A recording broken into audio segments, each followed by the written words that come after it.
After dealing some good blows to Whitebeard, killing Ace and beating the Iceman for the fleet admiral position, Mr. Magma has found himself in quite few troublesome situations lately. As if the worst generation, dethroning a couple emperors of the sea wasn't enough, he now has to deal with the cross-guild Blackbeard and also the revolutionaries. But that's only if his problems remain external. Akainu is probably the only character in One Piece whose character development has remained unnoticed. The guy went from being the most active on the War of the Best and heroically fighting the strongest man in the world to an inexperienced fleet admiral, unable to prevent or deal with the worst generation. Even his cockiness is no longer visible. I mean, he was brave enough to move the Navy base to the New World, but such a move was obviously pretty stupid. Not only is he unable to compete with Emperors of the Sea, he has also left the first half of the Grand Line unsafe, which has caused the normal folk to suffer twice more than they did before Whitebeard's death. And his fans always argue that he is a good character, but hated because he killed Ace. They argue that he was only doing his job. However, I strongly disagree. He hasn't made one politically correct decision. Ever since becoming the fleet admiral, he endangers the common people and seems to be chasing some type of revenge. We don't know for certain, but it's pretty obvious that he isn't very fond of Luffy's dad. But what I would like to discuss today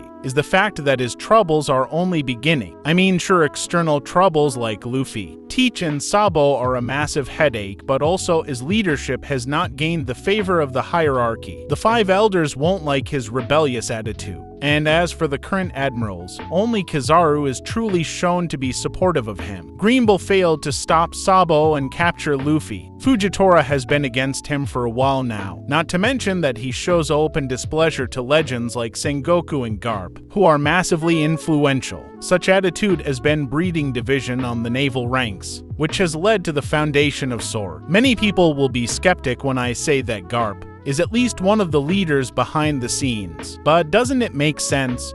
Just look at its members like Kobe and Helmeppo. The Iceman himself is rumored to be part of SWORD, and he has never hid his admiration for Garp. You have got to understand that a king doesn't lose all power. Once the prince takes the throne, he still has connections and factions loyal to him, and that's why most battles for the throne. And when all the bloodline successors are dead. So even though Sengoku and Garp were not kings, they still have a lot of people with powerful positions that listen to them. When you are strong enough, you don't need an official position. Garp never agreed to be an admiral, yet he was always above one. If Akainu continues to lead like a chicken, he might end up being a headless one soon.